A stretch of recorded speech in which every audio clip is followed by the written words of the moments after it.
All right, I'm gonna redo this one. I'm gonna show you all the steps, pretty much uninhibited. I will narrate this. It's gonna be in real time. I will not fast forward it or anything like that.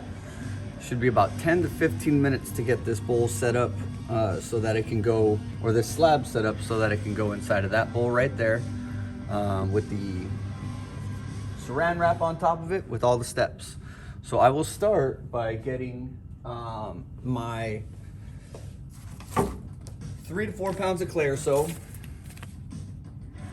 ready for a single pass at 1/4 of an inch. So this right now is stuff that I can do before I even get to the slab roller, so as to save some time. Flatten it out at least a little bit, kind of gets it started. And then we're going to want to roll it out.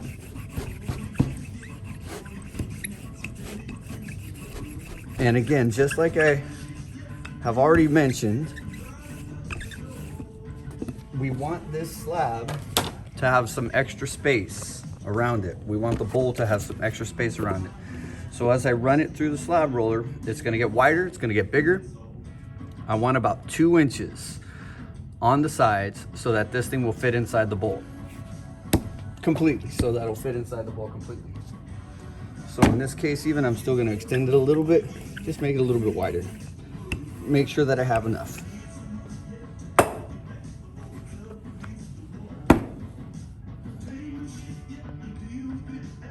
All right, extend this one right there. Again, portrait style, up and back, landscape style. We want landscape for this one. I'm going to practice good habits. Gonna make sure that my slab roller is at 1/4 of an inch on the dial. Good thing I checked it because it was thinner.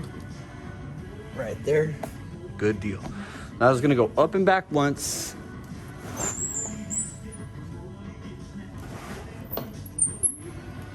Maybe I'll give it another half turn if I don't have enough space. See that it got wrinkled right there.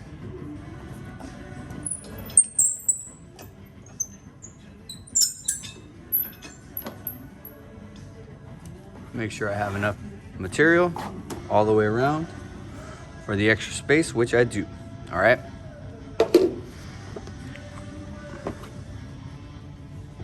So this is where, as soon as I roll that slab, this is where I want to immediately switch to my table. I don't want to be working at the slab roller. I don't want to be messing with it. I don't want to be in the way, and so on. So now I get to clean up my slab, practice more good habits, smooth it out, compress it, get rid of all those working lines, get rid of all the texture from the canvas, make it all nice and pretty. I won't have to do as much work later. Got some gray clay coming off, no bigs. I'll live with it for the demonstration. Not gonna kill the project.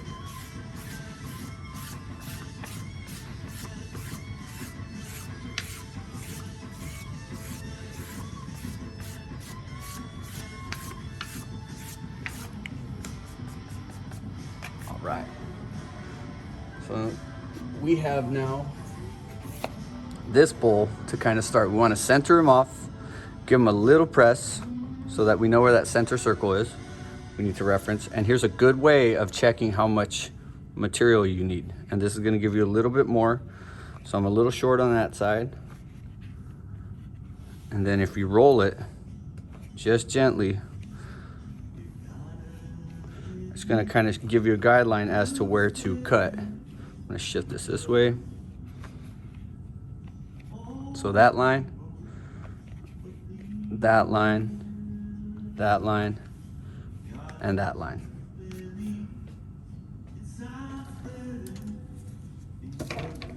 Get rid of the extra stuff just using a needle tool. Little oval shape, no bigs. Make adjustments. And all this good stuff can go right back in my bag of clay. I will do that off screen so that you can make sure that you're seeing this again in real time. Got my saran wrap. Now for closed forms, this is a fairly closed form as compared to some of the more open ones that we have in the cabinet available to you. This is a fairly closed form. Putting this flat thing inside of this round thing or spherical-ish thing, bowl-shaped thing, it's gonna wanna flower in on itself. So it's gonna crinkle up as we drop the clay in there. So we wanna relieve a little bit of material. So from the center out, just like so. And then that will even help us get this started.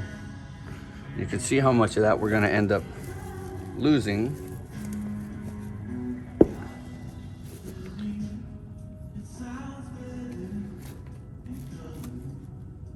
Let's recenter this, as I missed. There we go.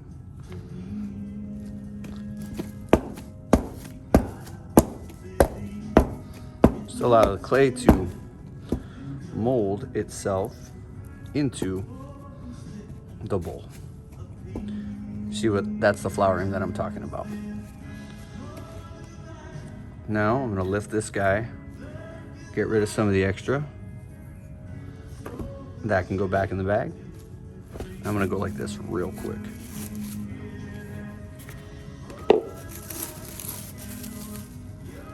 Just make sure that it's completely covered.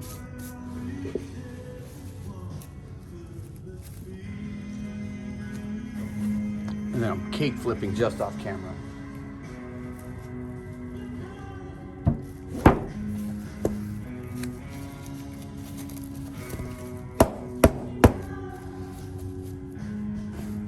So I still have a little bit too much in this space right here.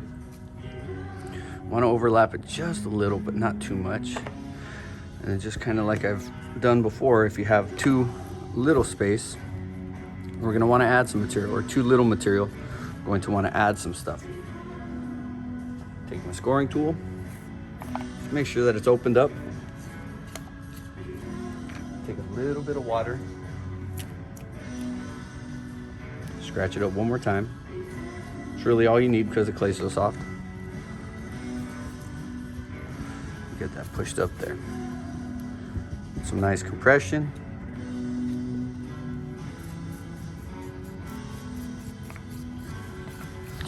You can hit it with this one if you want. This is going to help kind of even things out. It's no stress situation. You can go directly with the smoothing rib, work with one of these guys. It's kind of going to be the same thing in the end. Just even some of those guys out real quick. All right, cool. Now you have kind of options. I would recommend starting with this guy right here. He's gonna be a good one to compress the clay into the outer surfaces. I suppose that would be the inner surfaces of the bowl. Be careful because we're working on the inside. These things are fairly sharp. We're gonna want to make sure that we're smoothing it out as best as we can. And we're going to want to go up and down, left and right, side to side, all the different directions. And then after a couple minutes, a little bit of water. We're going to want to move to using one of the soft rubber ribs, and these guys are going to really smooth it out. They're going to take the contours of the inside of the bowl.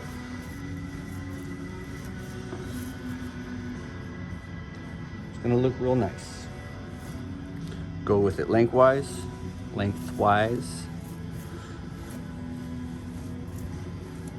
Sponges are nice at this point too. They're gonna leave a little bit of a texture though. And ultimately, what we're going for is smoothness. Doesn't need to be crazy smooth. We just need it to be nice and consistently textured if there's a light texture to it. And for the most part, that guy is gonna be good to go. So I will note that this has too much, this side has too much on it. It's not a big deal. I can take whatever tool I'm using to chop off the extra stuff, and rest assured that if you have too much or even too little in some places, we can still take this thing, and once it's leather hard, we can chop a nice level line off the top of this thing. Use a wire cutter later, we could use a knife. I will demonstrate a couple of different techniques for doing so as we get closer to it. So there you have it. That's the makings of the bowl. That's the basis. This is the vessel that we will decorate and make look pretty, clean. I'll show you an example of one that I have been working on. Not quite done, but it's on its way. We will be working with either white slip or black slip on this project. We will be layering color on top of the surface, a contrasting color, and then we will be carving into it to expose that nice toasty brown color of our clay beneath it. Cool, right? Fun. There you have it, 11 minutes. There's your video. Good stuff.